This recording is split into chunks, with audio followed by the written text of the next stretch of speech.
اور وہ پرابلم ہے کانفلکٹڈ بیہیویئرس اگینسٹ ریلیجن. ہمارے بچوں کے اندر مذہب کو لے کر بہت زیادہ تضاد پیدا ہو رہا ہے. ان کی جو ایکشن ہے، ان کی تھاٹس ہیں اور ان کی ریسیونگ ہے، اس کے اندر کانٹرڈکشن پیدا ہو رہی ہے، اور وہ اس کی وجہ سے بہت زیادہ کانفلکٹڈ پرسنالٹی کا شکار ہو رہے ہیں. آلموسٹ 7 to 9 کیسز ایسے ہیں جنہوں نے فیڈ بیک دیا جو سوسائڈل ہو چکے ہیں، جو سوسائڈ اٹیمپٹس کر چکے ہیں. اس کا مطلب کہ یہ ہائی الرٹ چیز ہے، اور غصہ اس حد تک ان کو ایسی چیز پر آئے کہ وہ اپنی زندگی کے لیے صحیح ہاتھ دھونے کی طرف چلے جائیں، تو یہ ہماری سوسائٹی کے ریڈ الرٹ ایریاز ہیں. اس کے بعد ہماری ینگ ایج، جو کہ پریکٹیکل ایج میں آ جاتے ہیں، اور وہ یہ سمجھتے ہیں کہ انہوں نے زندگی نہیں دنیا فتح کر لی ہے، کیونکہ وہ اب 20s میں آ گئے ہیں. سو ان کو پورا رائٹ ہے کہ وہ الگ سے اپنی دنیا اور کائنات کے بارے میں پوری فلسفی کی بک لکھ دیں. یو آر رائٹ بیبیز، آپ کو پورا رائٹ ہے، تمام لڑکیوں کو، تمام لڑکوں کو. لیکن اس وقت جب آپ کے ہاتھ میں پریکٹیکل ڈگری ہو، آپ پریکٹیکلی لائف میں جمپ ان کر چکے ہوں، اتنی جلدی کرنا اچھا نہیں ہے. ان کے غصے کے پوائنٹس کیا تھے کہ ہم اپنی رائے رکھتے ہیں، ہمیں اپنا پورا مکمل طور پر اختیار حاصل ہے، تو ہمیں ہماری رائے کا اظہار کرنے کا موقع دیا جائے زندگی کے ہر معاملے میں. جب ہمیں یہ نہیں دیا جاتا اور بیجا روک ٹوک ہوتی ہے گھروں میں، جتنے ہماری یونیورسٹیز ہیں اور جو ہمارے ورکنگ ایریاز ہیں، تو پھر ہمیں شدید غصہ آتا ہے. کیونکہ ہم جب چھوٹے تھے تب بھی ہمیں چپ رہنے کو کہا جاتا تھا، جب ہم بڑے ہو گئے ہیں تو تب بھی ہمیں چپ رہنے کو کہا جاتا ہے، تو اس چیز پر ان کو غصہ آتا ہے. یہ دیکھیں، یہ بیہیورل، ابھی تک بیہیورل چیزیں آ رہی ہیں. کچھ ہمارے جو جذباتی ایموشنل سائڈ کے نوجوان اور نوجوان لڑکیاں ہیں، ان کی طرف سے بے ہنگم ٹریفک کے اوپر ان کو غصہ آتا ہے. کام کرتے کرتے لائٹ چلی جائے تو انہیں غصہ آتا ہے. ان پلانڈ چیزوں پر انہیں غصہ آتا ہے، جیسے کہ ہم نے انوانٹڈ اسٹریس کی بات کی تھی. پھر ان کو غصہ آتا ہے جب وہ بہت زیادہ اریٹیشن کا شکار ہوتے ہیں. کچھ لوگوں کو جو ہاؤس وائفس ہیں، ان کی شکایت یہ تھی کہ ان کو غصہ آتا ہے جب وہ پین کا شکار ہوتی ہیں، اور وہ پین فزیکلی، مینٹلی، کسی بھی طرح سے، یعنی جب وہ پین اور سٹریس میں چلی جاتی ہیں اور ان کو کوئی مداوا نہیں ہوتا ان کے درد کا، تو ان کو غصہ آتا ہے. اولڈ پیپل کی طرف سے کہ ان کو غصہ کب آتا ہے جب وہ لونینس کا شکار ہوتے ہیں، اور جب ان کو کمپنی نہیں ملتی، اور جب انہیں ایک یوز لیس چیز کی طرح سمجھا جاتا ہے. بہت سے کمبائن گروپس کی، یعنی کچھ ایسے پوائنٹس ہیں جو کہ ہر گروپ کے اندر شامل ہیں.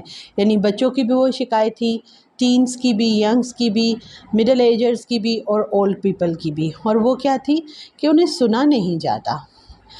یہ بہت امیزنگ بات اس لیے ہے کہ ہر گروپ نے اگر اس بات کی شکایت کی کہ انہیں غصہ اس لیے آتا ہے کہ انہیں سنا نہیں جاتا، تو اس کا مطلب کہ ہم سب ہی ایک دوسرے کو سنتے نہیں ہیں. پھر دوسرا پوائنٹ جو کمبائن تھا، اسپیس نہیں ملتی، ہمیں اسپیس نہیں دی جاتی. تیسرا پوائنٹ جو بہت زیادہ کمبائن تھا، فیئرز آف فیوچرز، مستقبل کا خوف، جس نے بہت زیادہ تھاما ہوا ہے، ہم سب کے اوپر اپنے گہرے سائے ڈالے ہوئے ہیں. اس کے علاوہ جو کمبائن پوائنٹ آیا کہ ہمیں اسپیس نہیں دی جاتی، اس کا مطلب یہ ہوا کہ ہمارے بہت سے ایسے ایشوز ہر ایج کے اندر موجود ہیں جس میں ہمیں سب کو غصہ آتا ہے. اور ہم اگر غور کریں تو ایٹ اے ٹائم بچہ بھی غصے میں ہوتا ہے، ماں بھی غصے میں ہوتی ہے، اور باپ کو بھی غصہ آ رہا ہوتا ہے. اگر ہم ورک اسٹیشن پر ہیں تو سم ٹائمز کوآرڈینیٹر اور باس ایک ہی بات کے اوپر ریئیکٹ کر رہے ہوتے ہیں، جیسے ٹریفک کا جام ہو جانا. اسی طرح سے مختلف ہمارے بیہیورل ایشوز، مختلف ورک لوڈز، اور مختلف ہماری شخصیت کے مسائل ہیں، ہمارے ہیجانی کیفیات جو ہمارے دماغ میں پیدا ہوتی ہیں، ان کے ساتھ ساتھ ہمارے جسمانی عارضے، یعنی سم ٹائم ہم اپنی اتنی فزیکل پین میں ہوتے ہیں کہ ہمیں بالکل بھی اپنے دنیا میں کوئی بھی چیز ہمیں اچھی نہیں لگ رہی ہوتی۔ اس وقت اگر ہمیں بار بار لوگ ہمارے سر پہ سوار ہو جائیں یا ہمیں بہت زیادہ اس چیز سے ہٹانے کی کوشش کریں تو غصہ آ جاتا ہے۔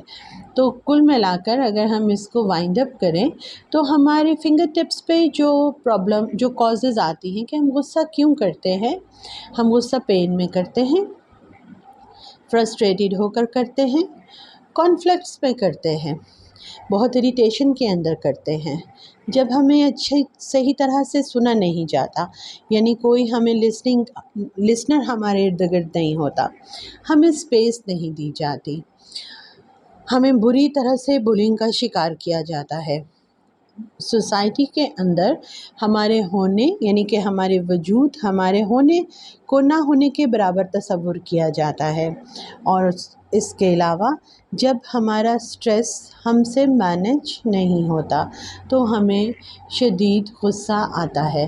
یہ تو وہ وجوہات ہیں جو ہمارے سامنے ہیں، جو چھپی ہوئی ریزنز ہیں، یعنی میڈیکلی بھی ایسا پرابلم ہو سکتا ہے کہ آپ کو اس قدر آپ کی فزیکلی آپ کہیں شدید عارضے کا فزیکل ڈیزیز کا شکار ہیں اور آپ اس کو آئیڈینٹیفائی نہیں کر پا رہے، اور اس اریٹیشن کے اندر آپ ایک بیہیویئر کا شکار ہو جاتے ہیں، اپنی پین کو بتا نہیں پاتے اور آپ جھنجھلا کر غصہ کرتے ہیں۔ اور اس لاسٹ پوائنٹ کے ساتھ ہم اپنے کازز والے پروگرام کو وائنڈ اپ کریں گے کہ لائف میں جو ہمیں فیلیئرز کا سامنا کرنا پڑتا ہے اس سے بھی سب سے زیادہ ہمیں غصہ آتا ہے اور ہم بلیم گیمز کرتے ہیں۔ ان سب وجوہات کو اگر ہم براڈ اسپیکٹرم پہ دیکھیں تو یہ معاشرے میں، ہمارے معاشرے میں نہیں، یہ تو ہر معاشرے میں ایک اسپریڈنگ ویو کی طرح ہیں جو بہت جلدی سے پھیلتی ہیں۔ یہ بیہیورل ایشوز ہیں، ایموشنل ایشوز ہیں، پرسنالٹی ایشوز ہیں، جینیٹیکلی ٹرانسفر ہوتے ہیں۔ ان سب کو ہم کیسے ریموو کر سکتے ہیں، کہاں سے ریموو کر سکتے ہیں، دوسروں میں سے کرنے ہیں، خود میں سے کرنے ہیں، کیسے کرنے ہیں، اور کیا ہم نے کوئی جھاڑو اور موب لے کر کھڑے ہو جانا ہے اور صفائی کرنا شروع کر دینا ہے؟ ایسا کیا کرنا ہے کہ یہ جو اگریسونیس کی اتنی زیادہ وجوہات پھیلی ہوئی ہیں جن کو ہم سوچیں تو شاید مشکل لگتا ہے کہ یہ کیسے چینج ہوں گی، یہ کیسے ختم ہوں گی، یہ تو ختم ہو ہی نہیں سکتی۔ تو ہم اپنے نیکسٹ پروگرام میں یہ دیکھیں گے کہ ان تمام کازز کو ریموو کرنے کے لیے وہ کون سی ریمیڈیز ہیں جو ہم سب اپنی جگہ پر یوز کرتے ہوئے اپنی پرسنالٹی اور اپنے ساتھ رہنے والوں کی پرسنالٹی کو اپلفٹ کر سکتے ہیں ان ٹورڈز اینگر مینجمنٹ۔ ہمارے اگلے پروگرام میں ہمارے ساتھ رہیے اور دیکھیے کہ ہم کس طرح سے سوسائٹی میں چینج لائیں گے۔ اپنا بہت خیال رکھیے۔ اللہ حافظ۔